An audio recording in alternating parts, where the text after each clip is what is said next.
Le pétrole est une huile minérale. C'est le résultat de la transformation pendant des millions d'années de matières organiques en hydrocarbures.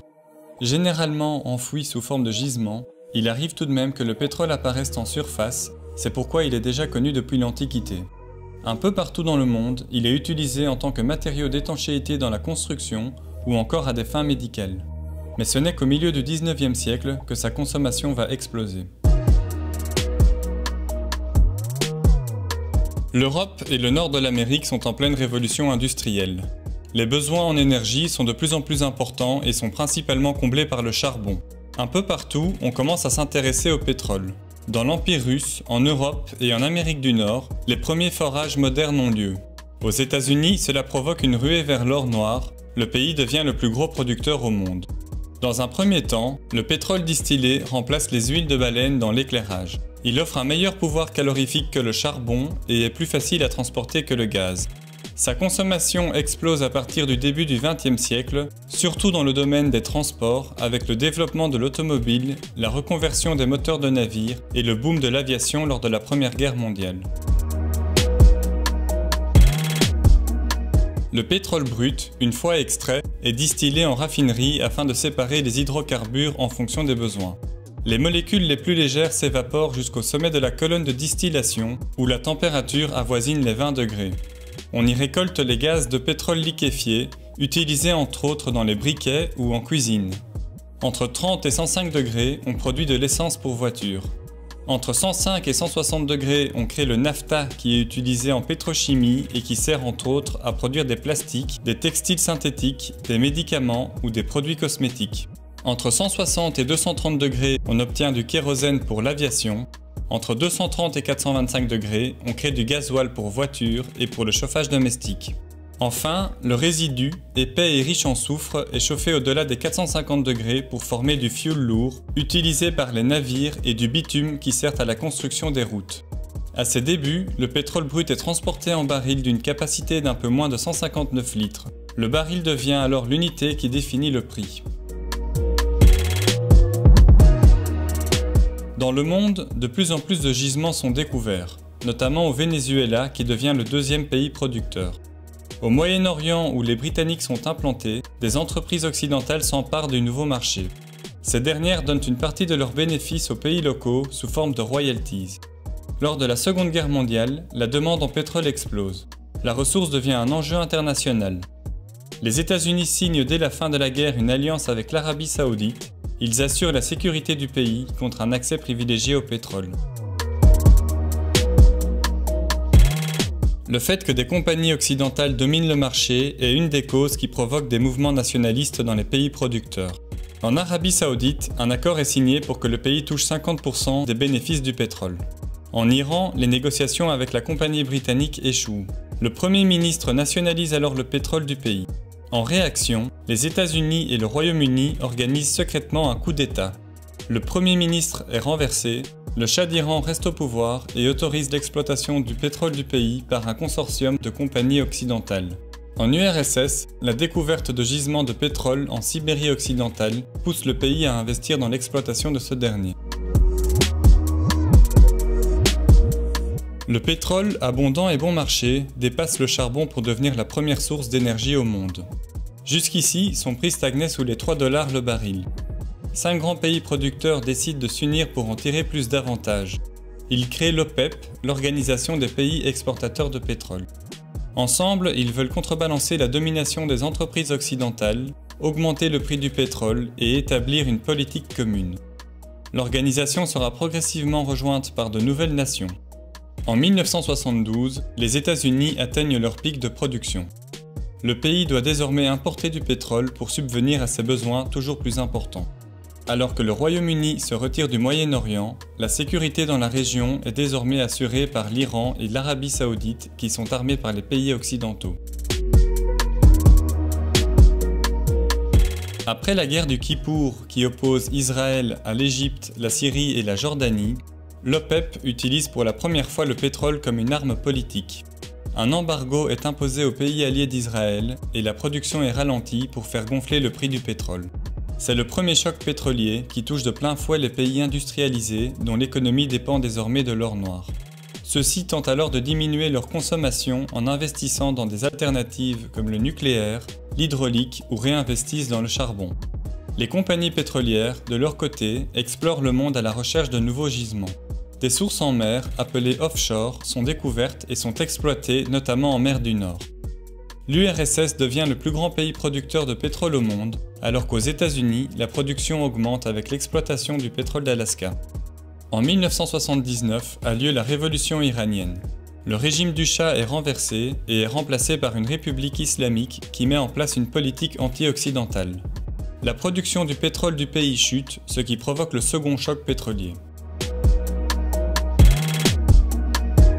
Suite à des litiges frontaliers, la tension monte entre l'Iran et l'Irak au point que les deux pays entament 8 années de guerre. Dans le monde, la production de pétrole en dehors de l'OPEP a explosé et est désormais supérieure à la production des pays de l'OPEP. C'est maintenant l'offre et la demande qui définit le prix du baril et non plus l'OPEP qui y a perdu la main. Pour les pays industrialisés, la stabilité du Moyen-Orient reste tout de même une priorité. Ainsi, lorsque l'Iran et l'Irak se mettent à viser les installations pétrolières du Golfe Persique, des centaines de navires militaires occidentaux interviennent pour assurer l'approvisionnement du pétrole.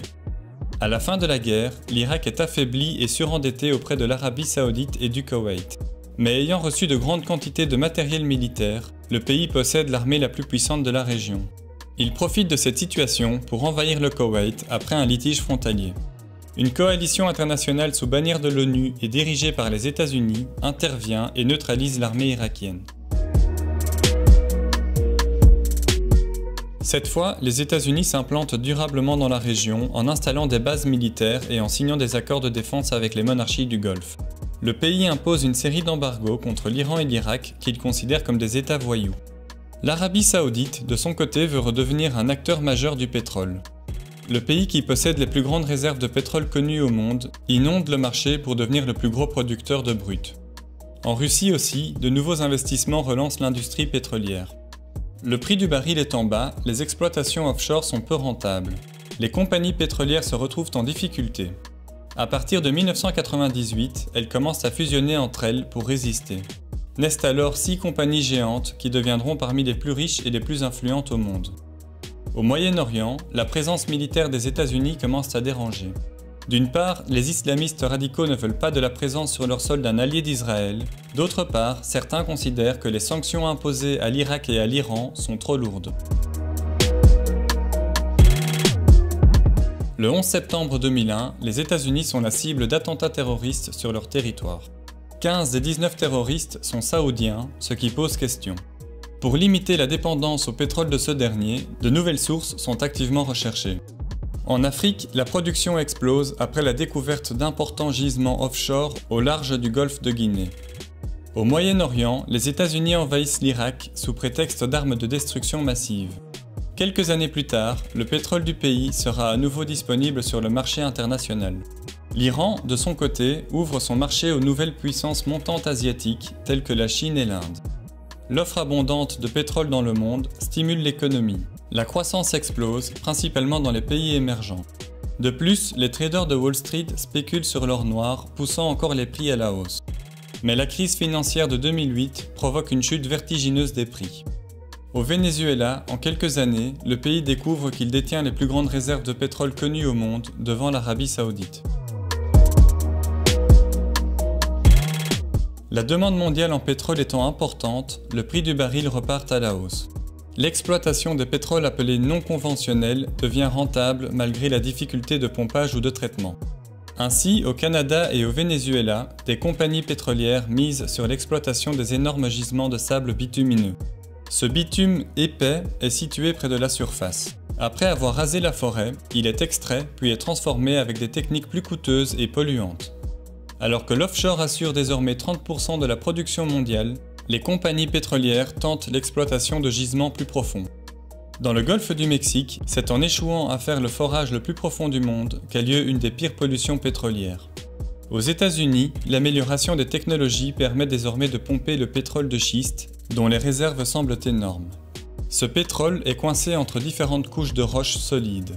Un fluide est injecté à forte pression pour rompre cette roche et libérer l'or noir qui est ensuite pompé. Les nombreuses réserves découvertes aux États-Unis font exploser la production du pays.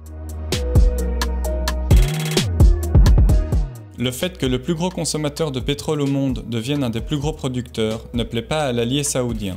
Le pays veut alors rendre la production des pétroles non conventionnels trop chère en faisant chuter les prix. Pour ce faire, l'Arabie saoudite convainc l'OPEP d'inonder le marché de pétrole. Le prix du baril chute, ce qui rend la production peu, voire parfois pas rentable. Mais l'industrie pétrolière des États-Unis résiste et continue d'augmenter sa production.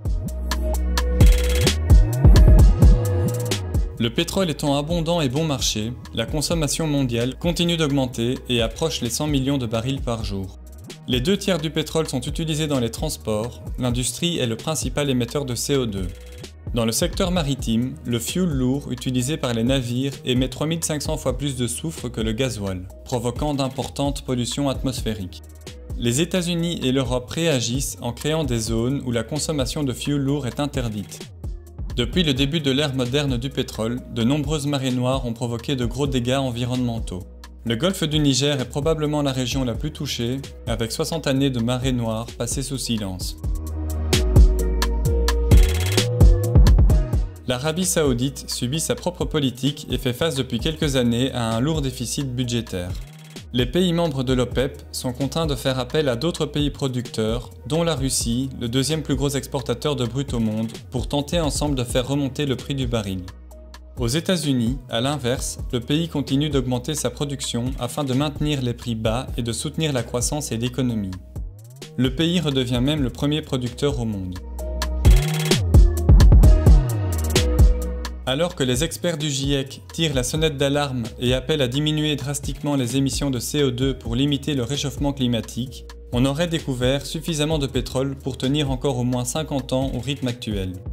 L'Arabie saoudite parle désormais de diversifier ses investissements pour se préparer à l'après-pétrole. L'Iran, qui possède les 3e plus grandes réserves de pétrole connues au monde, subit depuis 2018 des sanctions imposées par les États-Unis qui visent notamment à mettre son pétrole hors jeu. Au Venezuela, l'économie est mise à mal par le prix trop bas du pétrole. Le pays n'a jamais vraiment profité de ses énormes réserves.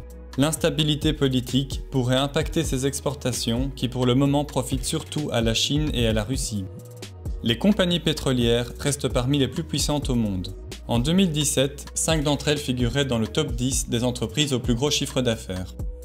L'Organisation maritime internationale vient d'imposer aux navires de diminuer drastiquement leurs émissions de soufre pour 2020, ce qui pourrait obliger le secteur à quitter le fioul lourd pour utiliser d'autres hydrocarbures, faisant gonfler la demande et donc le prix.